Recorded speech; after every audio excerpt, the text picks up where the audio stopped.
깊고 어두운 밤, 대한민국의 최상류층을 지탱하는 거대한 재벌가의 으리으리한 저택. 그곳은 겉보기엔 완벽한 평화와 품격이 흐르는 듯 보이지만 그 속에는 끊임없이 파열음을 내는 욕망과 배신, 그리고 은밀한 비밀들이 꿈틀거리고 있습니다. 오늘은 그 재벌가에서 벌어진 믿기 힘든 사건들을 나레이션 드라마 형식으로 파헤쳐 보겠습니다. 이 이야기는 단순한 소문이 아닌 권력과 돈, 그리고 인간의 추악한 본성이 뒤섞인 충격적인 진실들을 담고 있습니다. 우리는 이 화려한 베일 뒤에 가려진 비극적이고도 아이러니한 드라마에 깊숙이 들어가 볼 것입니다. 과연 그 속에서 피어나는 욕망과 파멸의 드라마는 어떤 모습일까요? 우리의 첫 번째 이야기는 30년간 효부로서 재벌가를 지켜온 한 여인의 파멸에 관한 것입니다. 그녀의 이름은 김은서. 명문가 출신으로 알려진 그녀는 재벌가의 맏며느리가 된 후 누구보다도 이 가문을 위해 헌신했습니다. 새벽부터 밤늦게까지 그녀의 하루는 시부모의 건강을 살피고 남편을 내조하며 재벌가 안팎의 크고 작은 일들을 처리하는 데 바쳐졌습니다. 겉으로는 나무랄 데 없는 완벽한 재벌가 며느리였죠. 모든 이들이 그녀의 인내심과 헌신에 찬사를 보냈습니다. 하지만 그녀의 내면에는 오랫동안 숨겨왔던 위험한 욕망과 갈증이 자리 잡고 있었습니다. 화려한 겉모습과는 달리 그녀의 영혼은 답답함과 공허함에 지쳐 있었던 것입니다. 그녀는 어느 날 남편의 대학 후배인 젊은 사업가 박도연을 만나게 됩니다. 그는 재벌가의 딱딱한 분위기와는 다른 자유분방하고 매력적인 인물이었습니다. 은서는 그와의 만남에서 억눌렸던 감정들을 분출하기 시작했습니다. 단순한 일탈이라고 생각했을지 모릅니다. 재벌가의 엄격한 규율 속에서 숨막히는 삶을 살던 그녀에게 박도연은 달콤한 해방구처럼 느껴졌습니다. 그러나 이 만남은 돌이킬 수 없는 파국의 시작이었습니다. 남편의 후배는 단순한 연인이 아니었습니다. 그는 은서가 속한 재벌 기업의 핵심 기밀을 노리는 노련하고 치밀한 산업 스파이였습니다. 사랑이라는 이름 아래 그녀는 자신도 모르는 사이에 치명적인 독을 품은 사슬에 묶이게 됩니다. 박도연은 은서의 외로움과 불만을 교묘하게 이용하여 그녀를 자신의 소나귀에 넣었습니다.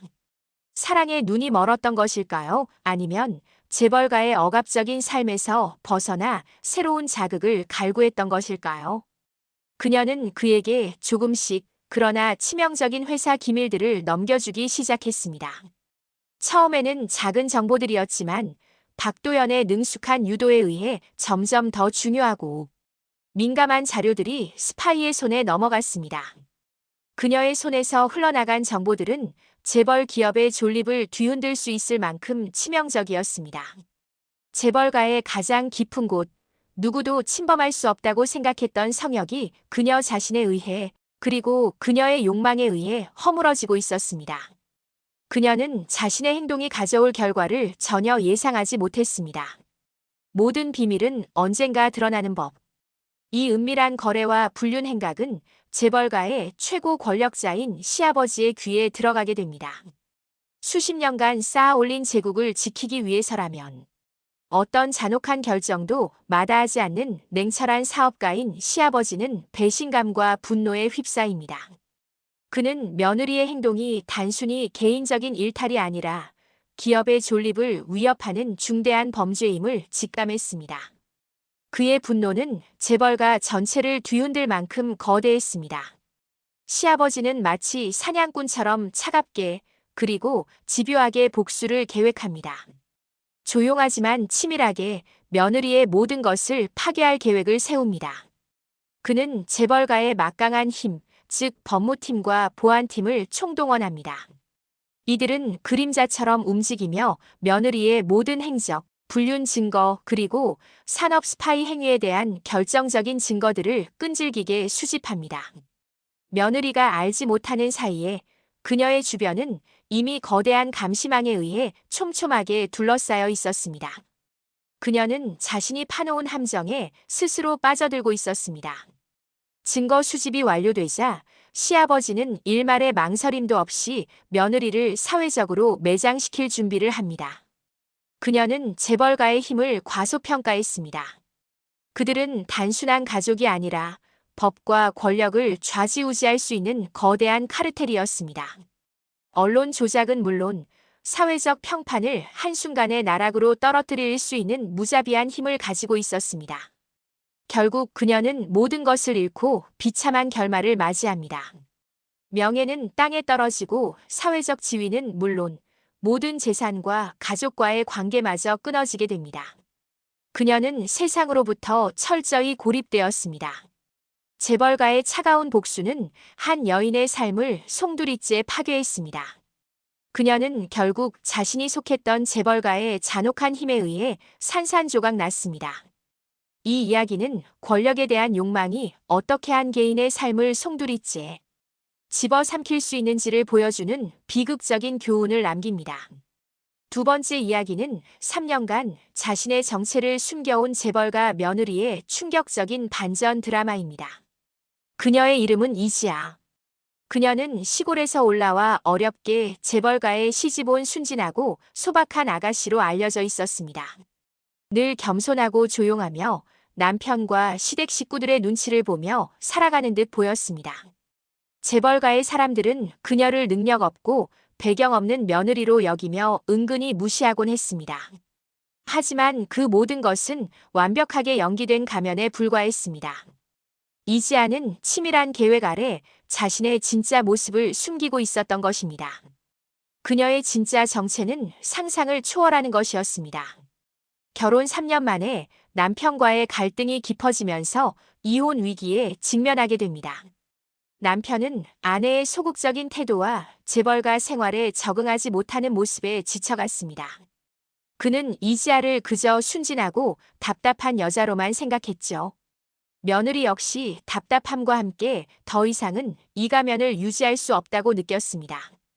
그녀는 자신의 역할극이 끝날 때가 왔음을 직감했습니다. 그리고 그 순간 그녀의 진짜 정체가 드러나기 시작합니다. 그녀가 감춰왔던 진실은 모두를 경악하게 만들었습니다. 사실 그녀는 단순한 시골 출신 며느리가 아니었습니다.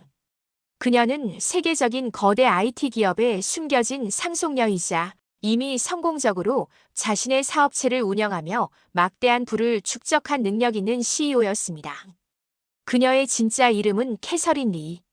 그녀가 재벌가에 시집온 것은 전적으로 그녀 스스로의 의지였고 자신의 정체를 숨긴 채 남편과 그 가문을 시험하고 싶었던 것입니다.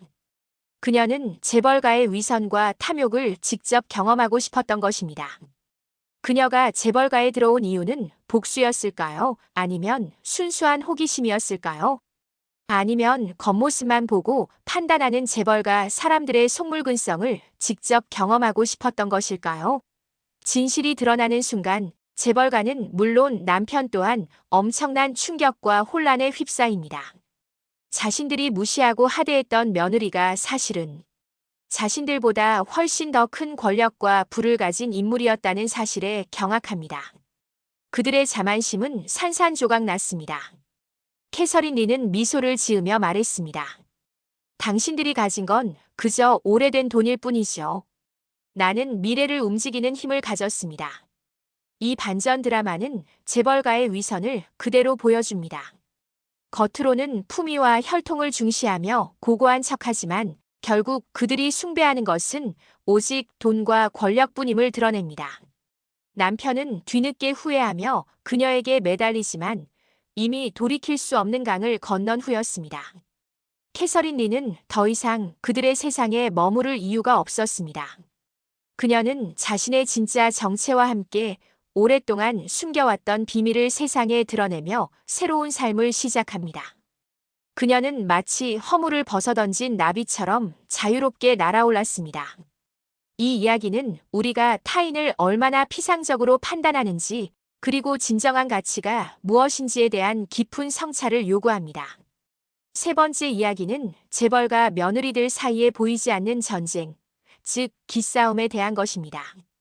드라마에서 종종 묘사되는 것처럼 재벌가 내에서도 며느리들은 자신들의 지위를 확고히 하고 시아버지의 총애를 얻기 위해 치열한 기싸움을 벌입니다. 이 기싸움은 단순히 자존심 대결을 넘어섭니다. 이 기싸움은 결국 재벌가의 권력 구조 내에서 자신의 위치를 확보하고 장기적으로는 자신의 자녀들에게 더 많은 유산을 물려주기 위한 처절한 생존 경쟁입니다. 특히 시아버지와 같은 최고 권력자 앞에서 벌어지는 기싸움은 더욱 노골적이고 잔인합니다. 그들의 싸움은 우아한 가면 뒤에 숨겨진 탐욕과 질투의 축제와 같습니다. 드라마 2부의 한 장면처럼 재벌가 며느리들은 시아버지 앞에서 서로를 깎아내리고 자신의 우월함을 은근히 과시합니다. 예를 들어 한 며느리가 고가의 해외 미술품 컬렉션을 언급하면 다른 며느리는 자신이 기획한 자선 갈라쇼의 성공을 자랑하며 은근히 자신을 부각시킵니다. 나이가 어리다고 무시하거나 출신 성분을 들먹이며 비꼬는 등의 갈등 상황은 일상다반사입니다. 겉으로는 웃고 있지만 그들의 눈빛에는 날카로운 칼날이 숨겨져 있습니다. 한치의 양보도 없는 그들의 신경전은 보는 이들마저 숨죽이게 만듭니다. 그들의 대화는 마치 체스 경기처럼 한 수 한 수가 전략적으로 계산되어 있습니다. 이러한 기싸움은 재벌가의 폐쇄적인 구조와 뿌리 깊은 가부장적인 문화 속에서 더욱 심화됩니다. 며느리들은 밖으로 자유롭게 나갈 수 없는 새장 안에 갇힌 새처럼 서로를 적으로 간주하며 한정된 자원 시아버지의 총에 재산, 권력을 차지하기 위한 생존 경쟁을 벌이는 것입니다. 그들은 서로에게 가시돋친 말을 던지고 약점을 찾아내 공격하며 때로는 서로의 약점을 잡고 협박하거나 상대방의 몰락을 획책하기도 합니다. 재벌가의 우아한 식탁은 사실 피 튀기는 전쟁터와 다름없습니다. 겉으로는 완벽해 보이는 그들의 삶 속에서 며느리들은 끝없는 갈등과 불안 속에서 살아가고 있습니다. 이들의 삶은 재물과 권력이 인간의 본성을 어떻게 왜곡시킬 수 있는지를 보여주는 또 다른 비극적 단면입니다.